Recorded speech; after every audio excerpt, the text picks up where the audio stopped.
10 toes in when we standing up. Tara mga idol, gawa natin ang tutorial to. Let's go!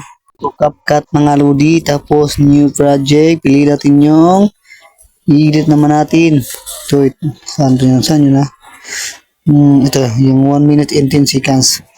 Ito, add natin. Tapos, hanapin natin yung pagpal niya sa pader. Yan.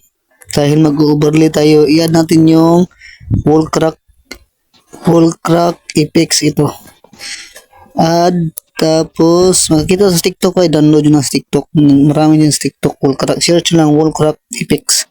Tapos, PG, tapos piliin yung chroma key. Yung bilog na nasa gitna, tapat yun lang yun sa green. Para mawala yung green. May iwan lang yung crack. Tapos, intensity, shadow, kayo na mag-adjust dyan. Tapos, i-adjust mo yan. Diba, may green pa.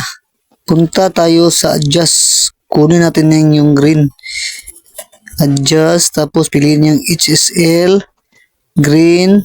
Yan yung hue, saturation, at lightness. Sagad nyo yan. I-negative 100 mo talaga yung tatlo na yan para mawala yung green na yan. Tapos check. Piliin muna natin mga idol ha. Tingnan natin. Parang delay yata yung crack ha. O diba kita nyo delay yung crack. Lagyan natin yan yung speed. Hanapin natin yung speed. Normal. Tapos times 5 natin yan. 5.0x yan. Tapos pantay natin yan dyan oh. Isabay natin sa sampal niya sa pader. Yan. Linya natin yan sa pagsampal. Timing lang kailangan natin dito mga idol eh. Tapos i-adjust naman natin yung crack na yan. Diba mahaba? Pindutin natin yung wall crack. Tapos akyat natin. Pantay lang natin sa pader. Yan, pantay na. Sa pader na yung crack. Kaya na bahala mag-adjust niyan kung ano posisyon sa paglagay ng wall crack na yan. Kung saan kayo masaya, doon kayo. Suspadahan kayo. Diba, sa dulo wala nang crack. I-press naman natin yan. Hanapin natin yung press.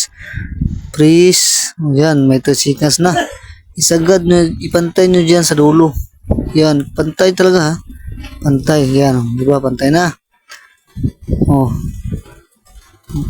Pagkatapos nyo, i-play muna natin ha. Pak, may crack. Yun, nag-crack na. Tapos, export muna natin yan mga loads ha. Export.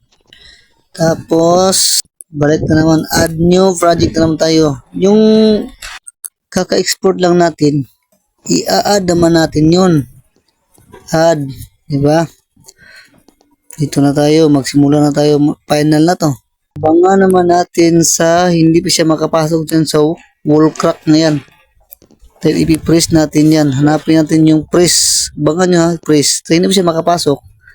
Tapos pag press, yung nakapress na yan, ilaglag natin yan. Hanapin yung overlay. Kailan natin dyan sa may main clip ha. Tapos yung may ending na yan, yung may CapCut, i-delete natin yan. Bawal yan sa reels. Ipantay natin yan. Sa main clip, ipantay. Tapos yung nakapress, hanapin naman natin yung remove BG. Ibabrush natin yan lahat. Custom removal brush, plugin yung brush. Brush natin yan lahat talaga. Hintayin mag-green check. Tapos check. Tapos pag mag-check na, mag-iris na naman tayo. Yung banda kaliwa, yan yung i-iris natin. Dandahan lang, pag hindi, huwag nyo sa yung crack ha. Yan ang sundan nyo lang yung ginawa ko. Tapos, green check na tayo. Play muna natin.